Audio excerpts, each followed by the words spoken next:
اعوذ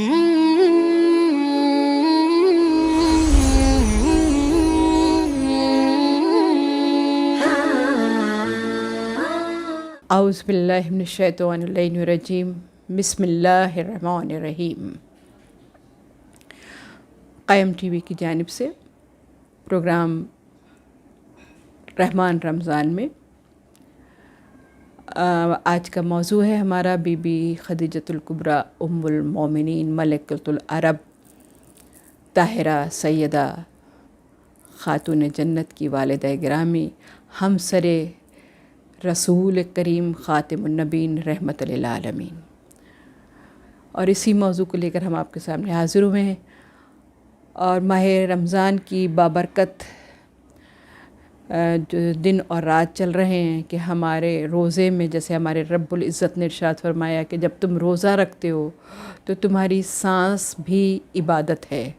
اور اس عبادت کو مزید اور خوبصورتی سے سنوارا اگر جائے اور اس رب العزت کی وحدانیت، رحمانیت، غفوریت، وہ کیونکہ رحمان بھی ہے، رحیم بھی ہے، کریم بھی ہے، سمیع بھی ہے، بصیر بھی ہے، اور عدل کے مطابق رتبے عطا کرتا ہے، تو بی بی خدیجہ الکبریٰ ام المومنین کو وہ رتبہ خالق کائنات نے عطا کیا جو آج تک کسی بی بی کے نصیب میں نہیں آیا، کیونکہ نہ خاتم النبیین رحمت للعالمین جیسی ہستی کی پہلی زوجہ، پہلی مسلمان خاتون، پہلی بزنس وومین جس کو کہا جائے، اور جیسے کہ ہمارے یہاں بہت عجیب سے سمجھا جاتا ہے کہ جی خواتین گھر سے نکلتی ہیں، بزنس کرتی ہیں یا کوئی کام کرتی ہیں تو لوگ ذرا عجیب سی سمجھتے ہیں، لیکن آپ یہ دیکھیے کہ اس زمانے میں بی بی خدیجہ الکبریٰ کی ابھی شادی نہیں ہوئی تھی، آپ کے والد بزنس مین تھے، بہت بڑے تاجر تھے، اور مکہ میں بڑی تجارت، اور ان کے خاندان کا کیونکہ بنی قریش سے تعلق تھا، بنی قریش میں ان کی بڑی عزت و احترام تھا کیونکہ بڑے تاجر تھے ان کے والد، اور بڑے ہی صاحب اخلاق اور خوش اخلاق اور بہت ہی اچھے انسان تھے، تو لہٰذا عزت و تکریم ان کی اپنی عروج پر تھی۔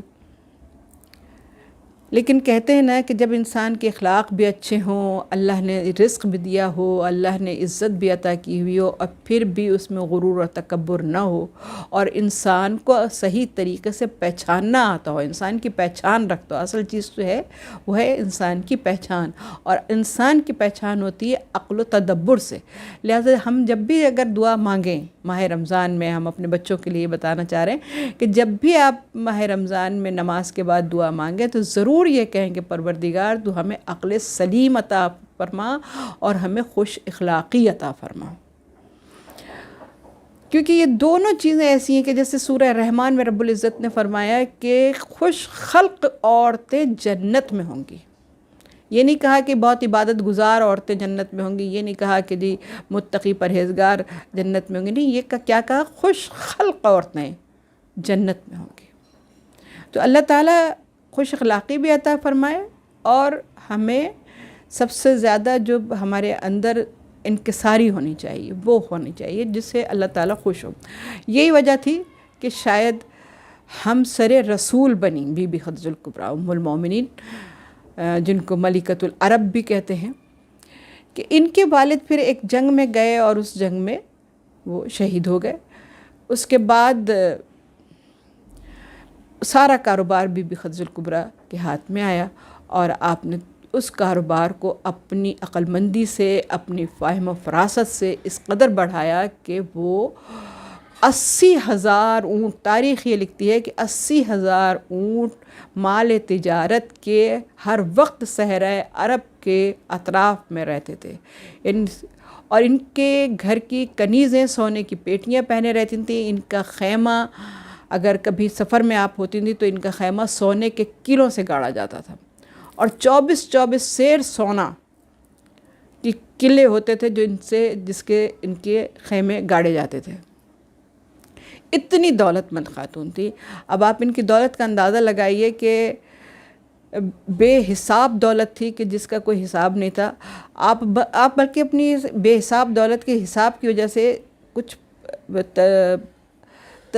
اس قدر کچھ پریشان رہنے لگیں کہ ایک دن ان کے چچا ورقہ بن نوفل آئے. وہ بھی ایک راہب تھے اور بہت عالم تھے, بہت زیادہ علم رکھتے تھے, اور کہنے لگے کہ میں یہ چاہتی ہوں کہ کوئی دیانتدار شخص جو ہے وہ سالار بن جائے, میرا اس قافلے کا پاسبان ہو اور وہ خرید و فروخت کرے اور مجھے مال تجارت میں سے میرا حصہ مجھ کو دے دیا کرے. تو آپ کی نظر میں کوئی شخص ایسا ہے عرب میں؟ انہوں نے بے ساختہ بی بی خدیجہ الکبریٰ سے کہا کہ بیٹا میری نظر میں اگر کوئی ہے تو عبداللہ کا یتیم جس کا نام محمد ہے صلی اللہ علیہ وآلہ وسلم, اللہم صلی علی محمد وآل محمد وعجل فرجہم, اگر کوئی ہے تو میری نظر میں عبداللہ کا یتیم محمد ہے, اور میں یہ چاہتا ہوں کہ تم اس کو اپنے جو کاروبار ہے اس کا سپرد کر دیا جائے, تو وہ بہترین دیانتداری کے ساتھ تمہارا کاروبار کو سنبھال لے گا. تو انہوں نے کہا کہ پھر وہ کس کے پاس رہتے ہیں, ان کا کس سے بات کی جائے؟ ان کا وہ اپنے چچا ابو طالب کے پاس رہتا ہے. اب جیسے کہ سورہ دہا میں بھی آپ جب سنتے ہیں تو یہی بات لکھی ہے کہ تمہارے پاس رہنے کو جگہ نہ تھی, تم یتیم تھے, ہم نے تمہیں رہنے کے لیے جگہ دی. تو حضرت ابو طالب کی طرف رب العزت نے اشارہ کیا ہے, اور کہ تمہارے پاس دولت نہیں تھی تو ہم نے تمہیں دولت مند بنا دیا. تو وہ بی بی خدیجہ الکبریٰ علیہ السلام کی طرف اشارہ ہے پروردگار عالم کا, یعنی ان کے گھر کو, حضرت ابو طالب کے گھر کو اپنا گھر کہا, اور حضرت بی بی خدیجہ الکبریٰ کی دولت اتنی پاک تھی کہ ان کی دولت کو اپنی دولت کہا میرے رب العزت نے. تو جس وقت حضرت ابو طالب کو بلایا گیا, حضرت ابو طالب پہنچے, بی بی خدیجہ الکبریٰ نے درخواست پیش کی کہ اگر آپ اجازت دیں اپنے بھتیجے کو تو وہ میرے کاروبار کو سنبھال لیں تو میں بڑی آپ کی ممنون ہوں گی. تو انہوں نے کہا مجھے اس سلسلے میں اپنے بھتیجے سے بات کرنی پڑے گی. کہا کہ کل پھر آپ اپنے بھتیجے کو بھی ساتھ لے کر تشریف لائیے گا. یہ اپنے بھتیجے کو بھی ساتھ لے کر دوسرے دن پہنچے. بہرحال مختصر یہ کہ بات طے ہو گئی, اور رسول پاک نے فرمایا کہ ٹھیک ہے کہ میں آپ کا کاروبار کا سامان جو ہے لے کر جاؤں گا, آپ کا تجارت کا قافلہ سارا لے کر جاؤں گا, لیکن اس میں میری کچھ شرائط ہیں کہ میں پوری دیانتداری سے کام کروں گا. میں پھر جس میں عیب ہوگا وہ بھی بتاؤں گا, اور جس میں خوبی ہوگی وہ بھی بتاؤں گا. یہ میری شرائط ہے. کہا کہ ٹھیک جیسے آپ کی مرضی, آپ جس طریقے سے چاہیں جائیں. انہوں نے اپنے غلام میسرہ کو بلایا اور میسرہ سے کہا کہ سنو میسرہ, میں ایک دفعہ بام پر تھی تو میں نے انہی شخص کو گھوڑے پر سوار جاتے ہوئے دیکھا تھا, اور میں یہ دیکھ رہی تھی کہ ایک بادل کا سایہ جو ہے وہ ان کے سر پر ہے. جہاں پر گزرتے ہیں بادل کا سایہ ان کے سر پر رہتا ہے, دھوپ ان پر نہیں پڑنے دیتا. اور میں نے یہ بھی غور کیا, آپ دیکھیں فہم فراست دیکھیں بی بی خدیجہ الکبریٰ ام المومنین علیہ السلام کی, کہ کہتی ہیں کہ میں نے یہ بھی دیکھا کہ ہر شخص کا سایہ ہوتا ہے لیکن اس بندہ خدا کا سایہ نہیں ہے. تو میسرہ تعریفیں تو میں نے ان کی پورے عرب سے سنی ہوئی ہیں, کیونکہ سارے جتنے کفار تھے اس وقت بھی آپ کو امین بھی کہتے تھے, صادق بھی کہتے تھے, اور سب سے بہترین انسان کہتے تھے. ہر خوبی انہی میں تلاش کی جاتی تھی. جتنے لوگ ہوتے تھے وہ سب, جو اگر کسی کو مثال دی جاتی تھی تو وہ رسول کریم کی مثال دی جاتی تھی. اس وقت کیونکہ اعلان رسالت ہوا ہی نہیں تھا, لہذا سب لوگ بہت تعریفیں کیا کرتے تھے, بہت دیوانے تھے آپ کے اخلاق کے, آپ کی گفتگو سننے کے بہت شوق سے سنتے تھے. تو بی بی خدیجہ الکبریٰ نے میسرہ سے کہا کہ میسرہ میں تمہیں اس لیے نہیں بھیج رہی کہ تم حساب و کتاب دیکھو تجارت کا, نہیں, میں تمہیں صرف اس لیے بھیج رہی ہوں کہ میں نے اس شخص کی تعریفیں بہت سنی ہیں لیکن میں نے اس کی کوئی برائی نہیں سنی. تم صرف ان میں کوئی اگر تمہیں خامی نظر آئے, کوئی خوبیاں بہت سنی, خامی کوئی نظر آئے, بس خامیاں تلاش کر کے مجھے بتانا. میں تم سے کوئی حساب کتاب نہیں پوچھوں گی, بس خامیوں پر نظر رکھنا. بہت مختصر کر کے کہہ رہی ہوں کیونکہ ایک بہت ماشاءاللہ بڑا وسیع موضوع ہے یہ. بی بی خدیجہ کبریٰ نے مال تجارت لے کر رسول پاک چلے اور میسرہ کو روانہ کر دیا بی بی نے ان کے ساتھ. اب میسرہ ہر وقت ان کے ساتھ رہتے تھے اور ہر وقت ان کو دیکھتے رہتے تھے. اب جب یہ حیران تھے کہ اتنی برکت کبھی ہوئی ہی نہیں ہے، کبھی اتنی برکت ہوئی ہی نہیں تھی، مال تجارت میں کبھی اتنا فائدہ ہوا ہی نہیں تھا جتنا اس دفعہ ہو رہا ہے. اور یہ شخص عجیب ہے کہ پہلے اپنی اگر کپڑا کوئی ہے تو اس کے عیب بتاتا ہے، اس کی خامیاں بتاتا ہے، پھر وہ خامیاں کیسے دور ہوں گی وہ بھی بتا دیتا ہے. یعنی خامیاں بتانا، پھر خامیوں کو کیسے دور کیا جائے گا یہ بھی بتا دیتا ہے. اور لوگ منہ مانگے داموں پر اسے خرید لیتے ہیں. حیران تھے یہ. اور یہ زیادہ منافع بھی نہیں لیتا، لیکن اس کے باوجود برکتیں ہیں کہ بڑھتی چلی جا رہی ہیں. مسلسل یہ برکتوں کا دیکھتا رہا اور ان کا اعلیٰ اخلاق دیکھتے رہے کہ وہ تمام نوکروں کے ساتھ بیٹھ کر کھانا کھا رہے ہیں، جو خود کھا رہے ہیں وہی نوکر کھا رہے ہیں. کبھی یہ نہیں کہا کہ میں سپہ سالار ہوں تو لہٰذا میں الگ سے رہوں، نہیں، سب کے ساتھ بیٹھتے تھے. سب کے اخلاق کا دیوانہ ہو گیا میسرہ. لیکن میسرہ کہنے لگا میری بیوی نے کہا تھا کہ کوئی خامی دیکھ لیں، لیکن ابھی تک تو مجھے کوئی خامی نظر ہی نہیں آئی ہے، بتاؤں گا کیا جا کر. ایک رات جب واپسی ہو رہی تھی تو رسول پاک نے کھڑے ہو کر تمام جتنے ورکر تھے، ان تمام جتنے ملازمین تھے، ان سب کو اکٹھا کیا اور کہا کہ سنو، ہم واپس جا رہے ہیں، واپسی کا سفر ہمارا صحرا سے ہے، رات کا ٹائم ہے،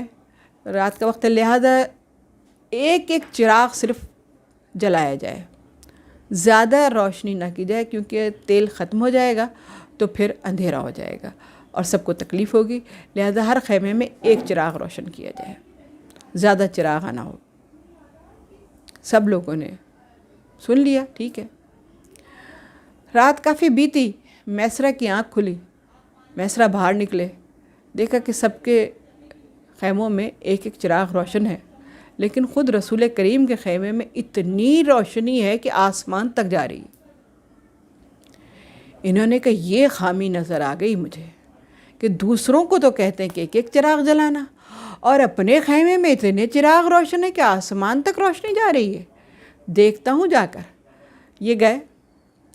اب جب پردہ ہٹائے تو دیکھا کہ ایک بھی چراغ روشن نہیں ہے، چراغ تو جل ہی نہیں رہا،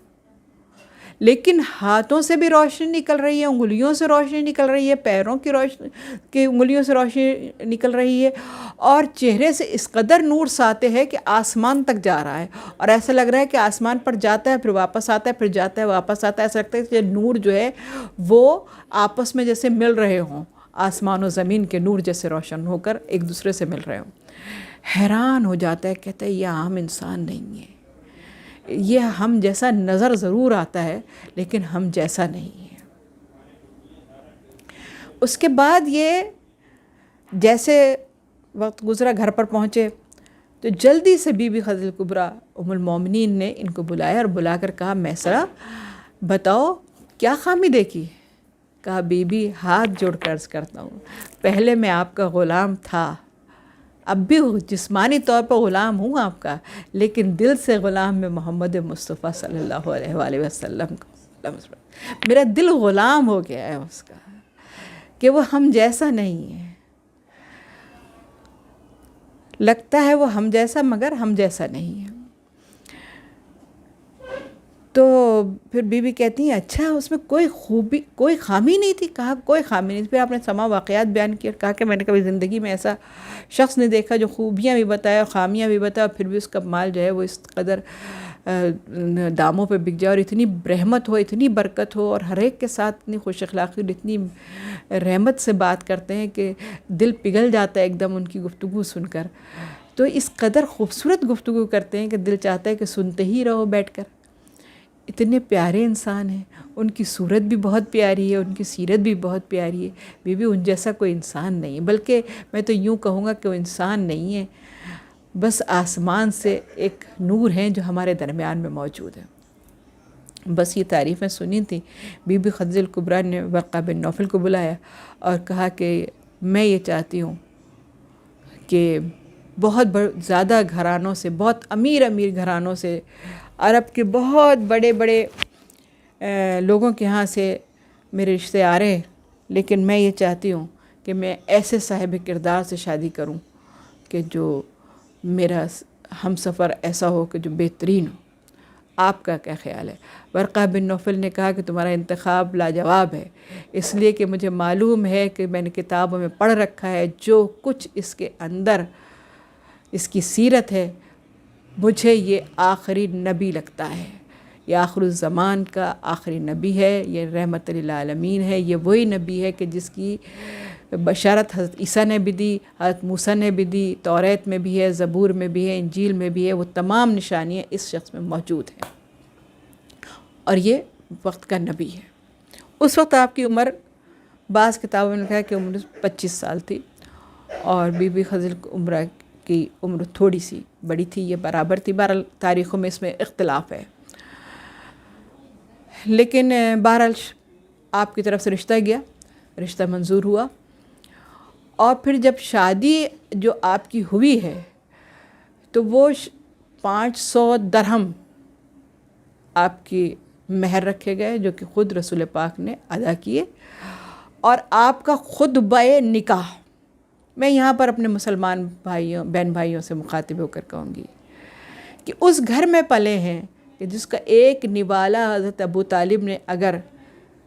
محمد مصطفیٰ صلی اللہ علیہ وآلہ وسلم کے منہ میں دیا تو اور دوسرا نوالا اپنے بیٹے علی مرتضیٰ کے منہ میں دیا تو ایک رحمت للعالمین خاتم النبین رحمت للعالمین بنے، رسول بنے، اور دوسرا امیر المومنین امام المتقین، اور وہ ہستی بنے کہ جو وصی رسول بنے، یعنی دونوں سردار ہیں، اوصیاء کے سردار ہیں، وہ نبیوں کے سردار بنے۔ اب آپ سوچئے کہ اس گھرانے میں شادی ہو رہی ہے، اب اس کا ملن دیکھیں کہ اللہ تعالیٰ نے ان کا ملن کیسے کرایا، اور ان کا یعنی جو ملکۃ العرب جو ان کا خطاب تھا، اور اس قدر دولت کے ساتھ سب ہر چیز کے ساتھ، یہاں تک کہ جب آپ عبادت کیا کرتے تھے تو چلے جاتے تھے کوہ حرا میں اور اپنے کبھی سور میں، تو وہ اتنا بلند ہے، بہت زیادہ بلند ہے، جبکہ بہت چھوٹی سی جگہ ہے جہاں پر عبادت آپ کیا کرتے تھے، بہت زیادہ بلند ہے۔ تو بی بی کھانا لے کر، بی بی خدیجہ کبریٰ کھانا لے کر پکا کر اپنے ساتھ وہاں اتنی دور پہاڑ پر لے کے جاتی تھی، تو لوگ کہتے تھے کہ تمہیں کیا ضرورت ہے، تم اپنی کسی کنیز کو بھیج دیا کرو کھانا لے کر، اتنی اوپر جاتی ہو تم کھانا لے کر۔ کہا کہ نہیں، میرے شوہر کو میں اپنے ہاتھ سے کھلاؤں کھانا، کنیز کے ہاتھ کیوں بھیجوں؟ تو یعنی آپ اتنی خدمت گزار زوجہ تھیں، اس قدر بے حد فرما بردار تھیں، اور جب اعلان رسالت ہوا ہے تو سب سے پہلے اعلان رسالت جو پہلی وحی آئی، اور پہلی وحی کے ساتھ اقرأ بسم ربک الذی، جیسا کہ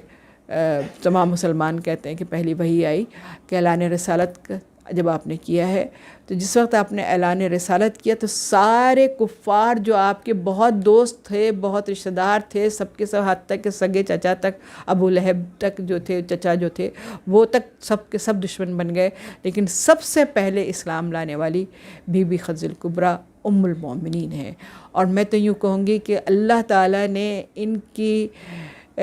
نسل جو ان اعطیناک الکوثر فصل لربک وانحر ان شانک هو الابتر، کہ میرے رسول کو انہی سے ایک پہلا بیٹا دیا گیا جن کا نام تھا ابو القاسم، جو ہم جب رسول پاک کو سلام کرتے ہیں ابو القاسم محمد کہہ کر، تو وہ فرزند ہوئے، اور پھر ان کے بطن سے بی بی جناب سید نساء العالمین۔ تو کبھی کبھی میرے دل میں یہ خیال ضرور آتا ہے کہ شہزادی آپ تو خاتون جنت ہیں، لیکن آپ کی جنت خود بی بی خدیجہ الکبریٰ ام المومنین کے قدموں میں ہے۔ تو یعنی ان کا مرتبہ آپ دیکھیے، خاتون جنت کی جنت جو ہے وہ بی بی خدیجہ الکبریٰ ام المومنین علیہ السلام ہے، اور ان کی سخاوت کا عالم یہ تھا کہ آپ پوری دولت آج جو عالم اسلام کا ایک ایک فرد، عورت مرد بچہ بوڑھا جوان، سب کا سب قرضدار ہے بی بی خدیجہ الکبریٰ ام المومنین کا۔ اسی لیے اللہ نے 5واں حصہ قرآن پاک میں رکھا ہے خمس کا، کہ وہ قرضدار ہے، اس کو واپس کرنا ہے مسلمانوں کی فلاح و بہبود کے لیے۔ اور جو لوگ یہ کام کر رہے ہیں اللہ تعالیٰ ان کو بہت برکتیں عطا فرمائے، رحمتیں عطا فرمائے، اس لیے کہ یہ کام کرنا آسان کام نہیں، کیونکہ یہ اس دور میں بھی بڑا مشکل کام ہے سچ بولنا، سچائی کو سامنے لانا۔ اور بی بی نے اتنی صداقت سے، بی بی کی پوری زندگی آپ یہ دیکھیں کہ اتنا سب کچھ دولت آپ نے پوری مسلمانوں پر خرچ کی، اس کے بعد جب شیب ابو طالب میں ان کو رکھا گیا ہے تو شیب ابو طالب میں یہ حال تھا کہ آپ نے پتے کھا کھا کر گزارا کیا، اور آخر میں تو جب پتے کھاتی تھی تو وہ پتے جو تھے وہ لگتا تھا کہ جیسے حلق سے نیچے اترتے ہوئے نظر آتے تھے، یعنی جسم کی کھال اتنی باریک ہو گئی تھی۔ اب کبھی میں کہتی ہوں کہ بی بی کی شہادت ہے، لوگ وفات کہتے ہیں، میں کہتی ہوں کہ دیکھیں اگر میں آپ کو اتنا ماروں اور پھر اس کے بعد مارنے کے بعد آپ اس وقت نہ مریں، تھوڑی دیر کے بعد کچھ عرصے کے بعد آپ کا انتقال ہو جائے تو لیکن وجہ موت کیا ہوگا؟ وجہ موت تو وہی ہوگا نا۔ تو وجہ موت شیب ابو طالب کی وہ تکالیف تھیں جو آپ نے وہاں پر گزاری، اور اتنی مصیبتیں آپ نے گزاری کہ حتیٰ کہ گھاس اور پتے تک آپ نے کھائے ہیں،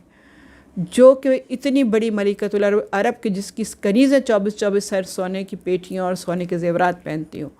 وہ اتنی غریب ہو جائے کہ ساری دولت اسلام پر خرچ ہو جائے۔ اور اس کے بعد جب آپ شیب ابو طالب سے باہر آئی ہیں، اور حضرت ابو طالب ظاہر بہت تکلیفیں آپ نے بھی گزاری اس کے ساتھ، حضرت ابو طالب علیہ السلام اور حضرت بی بی خدیجہ کبریٰ کا صرف 3 یوم کا فرق ہے کہ جس دن حضرت ابو طالب کا انتقال ہوا پھر اس کے بعد بی بی خدیجہ کبریٰ کا 3 دن کے بعد ہی انتقال ہو گیا۔ تو رسول پاک اتنا رنجیدہ تھے، اتنا روئے تھے کیونکہ میں سیدہ بہت روتی تھی تو آپ بھی بہت روتے تھے، اور اتنا روتے تھے کیونکہ آپ کہتے تھے کہ بہترین دوست میری ایک سچی ساتھی، کیونکہ بعد میں بھی جب سالوں بعد بھی کبھی ذکر اگر بی بی خدیجہ کبریٰ علیہ السلام کا آتا تھا تو آپ ہزاروں قطار روتے تھے، اس لیے کہ وہ کہتے تھے وہ میری مشکل وقت کی ساتھی تھی، اس نے اس وقت مجھے تسلیم کیا جب مجھے کوئی رسول نہیں مانتا تھا، اس نے اس وقت وہ مجھ پر ایمان لے کر آئی جب مجھ پر کوئی ایمان نہیں رکھتا تھا، جب اس وقت اس نے خدا کو پہچانا جب کوئی خدا کو نہیں پہچانتا تھا۔ تو جب آپ نے اسی لیے اس سال کو عام الحزن قرار دیا۔ ہمارے شیعہ اہل بیت کو بہت سارے لوگ کہتے ہیں کہ ایام عزا اتنا طویل بناتے ہیں، ہم تو صرف 2 مہینے مناتے ہیں، ہمارے رسول نے تو عام الحزن یعنی پورا سال عام الحزن یعنی اس کا غم کا سال قرار دے دیا تھا۔ تو یہ تمام چیزیں جو ہیں وہ اس بات پر دلالت رکھتی ہیں کہ بی بی خدیجہ کبریٰ جیسی ہستی، ام المومنین، ملکۃ العرب، محسنہ اسلام جیسی شخصیت، خاتون جنت کی جنت، ہمسر رسول، وفات مشکل کشا امیر المومنین کی ساس، ایسے رتبے، اور حسنین کریمین جیسے، بلکہ میں یہ کہوں گی کہ آپ تو 11 اماموں کی ماں، اور ایک پہلے امام کی ساس بھی ماں کی طرح ہوتی ہے، تو اتنی بڑی ہستی اور اتنے بڑے رتبے کس کو ملتے ہیں؟ ان کے رتبے ہیں سوا جن کو سوا مشکل ہے۔ وَمَا عَلَيْنَا إِلَّا الْبَلَاغُ۔